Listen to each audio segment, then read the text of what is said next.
Boa tarde, pessoal. Saudar a todos mais uma vez com a graça e a paz do Senhor Jesus Cristo. Espero que esses estudos da Palavra de Deus estejam sendo edificantes para a sua vida e que o nosso Deus possa fazê-lo crescer na graça e no conhecimento do Senhor e Salvador Jesus Cristo. Hoje nós continuaremos o nosso estudo na Epístola de Paulo a Tito, meditando nos versículos 12 e 13 do primeiro capítulo. O texto sagrado diz o seguinte: um deles, seu próprio profeta, disse: os cretenses são sempre mentirosos, bestas ruins, ventres preguiçosos. Tal testemunho é verdadeiro. Portanto, repreende-os severamente para que sejam sadios na fé. O primeiro aspecto da missão de Tito em Creta era estabelecer líderes santos para as congregações. O segundo aspecto dessa missão era reprimir os falsos profetas e seus ensinamentos antibíblicos. O terceiro aspecto dessa missão nós encontramos aqui, era refrear e combater o mundanismo que tentava se infiltrar na igreja. Ora, a sociedade cretense era conhecida no mundo antigo por sua reputação terrível. Paulo faz a citação de um sacerdote cretense chamado Epimênides, que viveu cerca de 600 anos antes de Cristo e que denuncia tais pecados naquela sociedade. Paulo, ao passar pela ilha de Creta, percebe que tais pecados ainda são prevalecentes na sociedade nos seus dias. Portanto, Paulo instrui a Tito agora acerca dessas características terríveis daquela sociedade para que ele possa conhecer os pecados predominantes daquela sociedade e combatê-los, para que eles não se infiltrem dentro da igreja, trazendo assim o declínio e o retrocesso na fé dos cristãos. O primeiro aspecto era que eles eram mentirosos. Para se ter uma ideia como a fama dos cretenses era ruim, o mundo grego criou uma palavra para descrever os cretenses, chamada crétisen. Tal palavra virou um provérbio no mundo grego e era sinônimo de mentir ou enganar. Nós estamos falando aqui de uma mentira esporádica, mas de uma prática habitual. Eles eram realmente mentirosos e enganadores. Jesus já havia repreendido os fariseus por sua prática na mentira, dizendo que eles eram filhos do diabo, que é o pai da mentira. Portanto, é imprescindível que o cristão seja verdadeiro, porque aqui já no versículo 2, Paulo diz que o nosso Deus ele não pode mentir.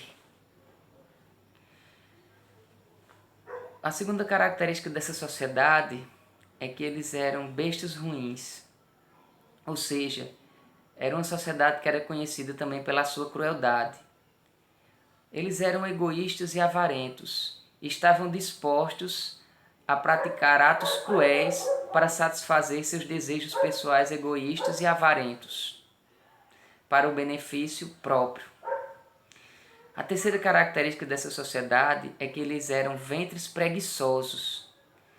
Isso indica pelo menos três coisas: que eles eram glutões, ou seja, tinham um apetite desordenado, que eles eram preguiçosos, ou seja, ociosos, e também que eles eram ávidos por sexo.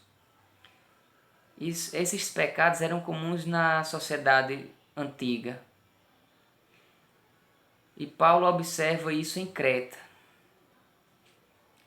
Porém, Paulo faz essa citação tão ferina desse homem que era reconhecido pelos gregos, a ponto de Platão chamar Epimênides de homem divinamente inspirado e Plutarco dizer que ele era um porta-voz dos deuses, embora Paulo em nenhum momento compara Epimênides a um profeta do antigo Israel, mas apenas que Paulo utiliza-se de citações de autores pagãos para defender seus propósitos. E aos cretenses ouvirem essa citação de Epimênides, com certeza eles dariam mais crédito a essa mensagem.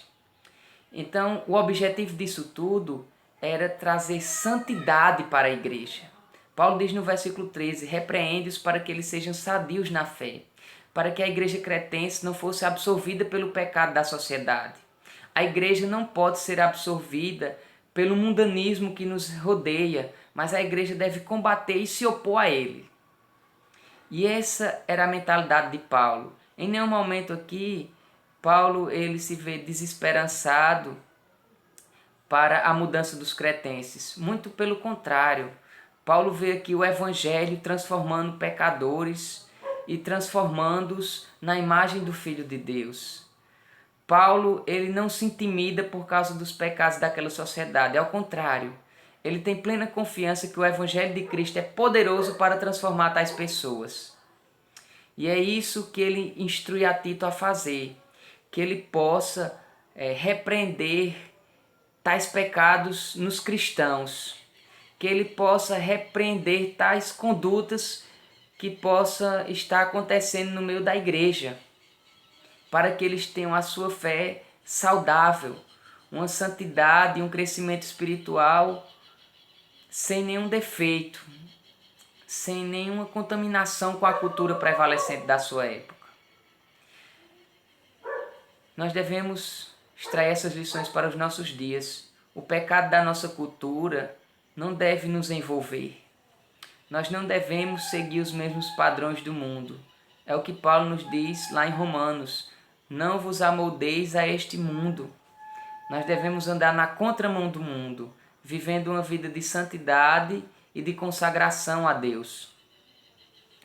Portanto, para finalizar a missão de Tito em organizar aquela igreja, Paulo diz que é imprescindível combater o mundanismo dentro dela.